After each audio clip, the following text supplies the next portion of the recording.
नमस्कार, मैं कमलेश कुमार राय। जिम्मेदारी और जवाबदेही की क्राइसिस के चलते पूर्वांचल विद्युत वितरण प्रबंधन में अराजकता के माहौल का निर्माण होते हुए निरंतर कुछ दिनों में देखा जा रहा है। पिछले हफ्ते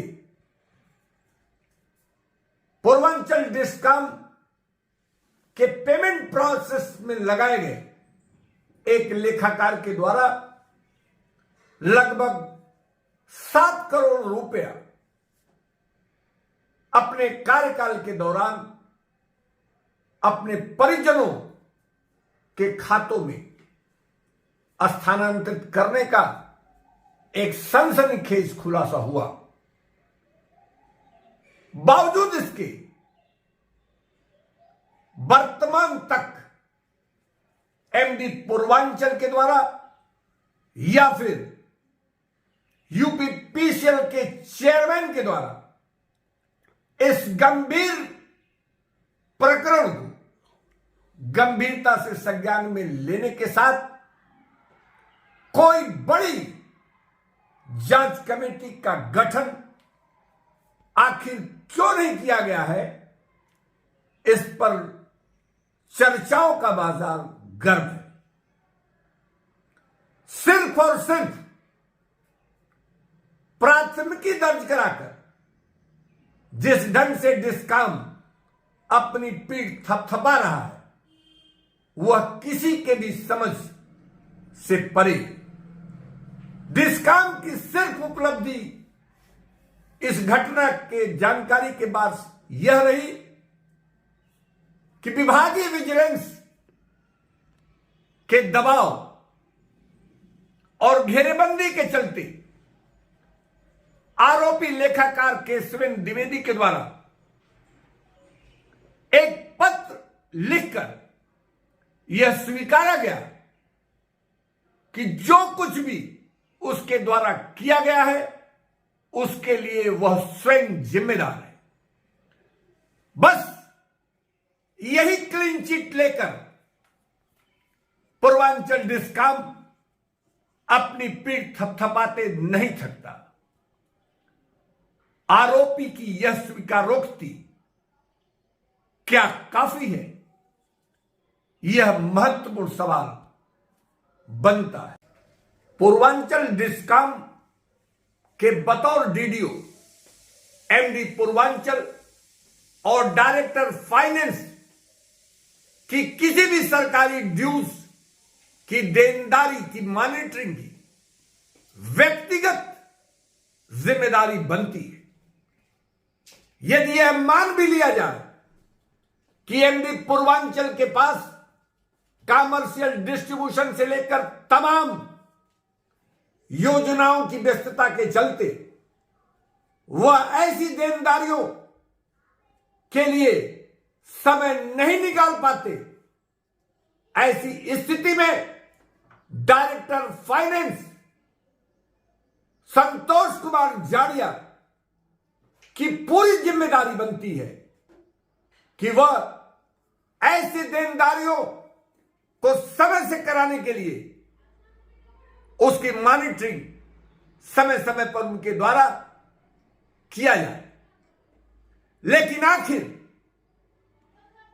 लेबर सेस जैसे महत्वपूर्ण धनराशि की देनदारी पिछले कुछ वर्षों में गायब कर दी गई, यानी आरोपी लेखाकार के द्वारा अपने परिजनों के अकाउंट में इस शेष धनराशि के लगभग 4 करोड़ रुपए स्थानांतरित कर दिए गए और डायरेक्टर फाइनेंस संतोष कुमार जाड़िया सोते रहे।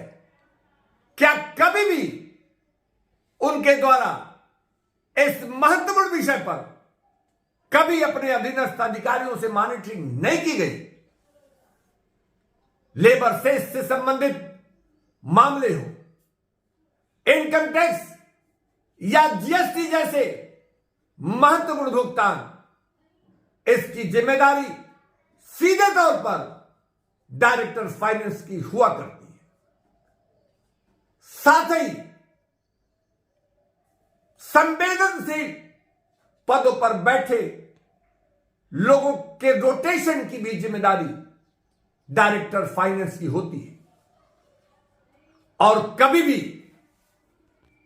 उनके द्वारा लेखाकार से लेकर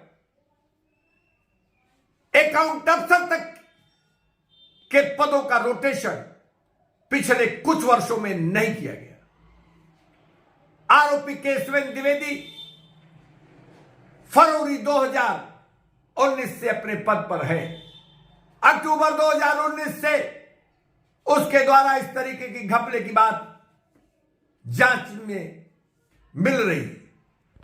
एक लेखा अधिकारी 2017 से बिजनेस प्लान के भुगतान में लगाई गई। आखिर सवाल है कि ऐसे पदों पर 5-5, 7-7 साल पर बैठे लोगों का रोटेशन डायरेक्टर फाइनेंस किन नीतियों के चलते, किन स्थितियों के चलते, किस इंटरेस्ट में नहीं किया जाता। बावजूद इसके उनके खिलाफ कार्रवाई आखिर क्यों न की जाए। थाने में एफआईआर दर्ज कराई गई। आरोपी लेखाकार के द्वारा अपने परिजनों, जिसमें उसकी पत्नी भी शामिल है, उसके खाते में लगभग 7 करोड़ रुपए स्थानांतरित किए गए, जिसकी दस्तावेजी जानकारी डिस्कॉम प्रबंधन के होने के बावजूद ऐसे खाता धारकों के नाम का उल्लेख एफआईआर में दर्ज नहीं कराया गया। आरोपी केशवेंद्र द्विवेदी की पत्नी, जिसके खाते में एक बड़ी धनराशि स्थानांतरित करने की बात कही जा रही है, वह विभाग में ही वाराणसी जोन में स्थित जेडीओ में बतौर असिस्टेंट अकाउंटेंट कार्यरत है। आखिर वर्तमान तक विभाग के द्वारा उनके विरुद्ध कोई कार्रवाई करने से क्यों गुरेज रखी जा रही है।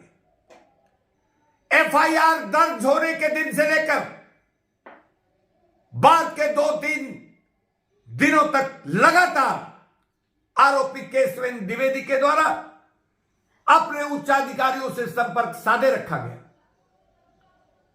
आरोपी की पत्नी के द्वारा जानकारी के मुताबिक वर्तमान तक उच्चाधिकारियों से संपर्क बनाए हुए देखा जा रहा है।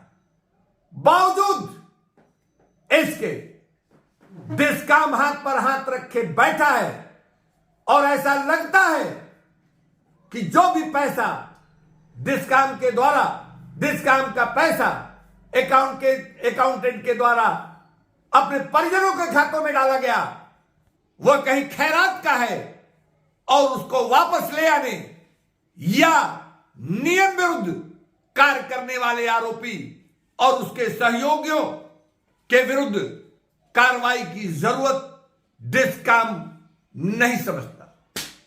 बगैर डिस्कॉम की मदद के एक अकाउंटेंट के द्वारा अपने कार्यकाल के कुछ वर्षों में इतनी बड़ी धनराशि अपने परिजनों के खातों में भेज दी जाए और डिस्कॉम को भनक भी नहीं लगे, यह समझ से परे है।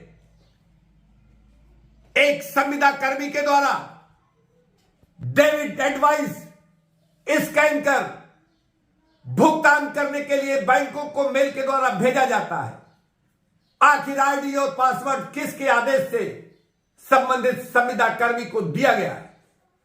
संबंधित संविदा कर्मी की बगैर जानकारी और संज्ञानता के इतनी बड़ी गड़बड़ी एक लेखाकार के द्वारा कर ली जाए, यह संभव नहीं लगता। डेबिट एडवाइस में करेक्शन, एथराइज सिग्नेचरी डायरेक्टर फाइनेंस के द्वारा करने के पहले किया गया या करने के बाद इसकी भी जांच होनी जरूरी है। यह तमाम ऐसे सवाल हैं जिसको डिस्कॉम लगातार नजरअंदाज कर रहा है। डायरेक्टर फाइनेंस से लेकर डिस्कॉम में फाइनेंस सेक्शन में तैनात तमाम अधिकारियों को संदिग्ध मानते हुए इस पूरे प्रकरण की जांच होनी जरूरी है। यूपीपीसीएल के चेयरमैन AK गोयल सहित अपर मुख्य सचिव ऊर्जा को इस गंभीर विषय को गंभीरता से संज्ञान में लेने के साथ एक उच्च स्तरीय कमेटी बनानी ही होगी। समूचे मामले की सीबीआई से जांच की उठ रही मांग को भी गंभीरता से लेना होगा। लोगों का यह भी कहना है कि यदि सीबीआई की जांच कराने में कोई तकनीकी दिक्कत हो तो संपूर्ण मामले की जांच आर्थिक अपराध शाखा से करा लेने से दूध का दूध पानी का पानी हो जाएगा। इस पुलिसिया जांच में और पूर्वांचल डिस्कॉम प्रबंधन के भरोसे इस महत्वपूर्ण घपलेबाजी में आरोपी लेखाकार के साथ और कौन कौन लोग हैं यह कभी भी पता लगाना लगभग नामुमकिन माना जा रहा है। उपभोक्ता मंच के लिए आज बस इतना ही। नमस्कार।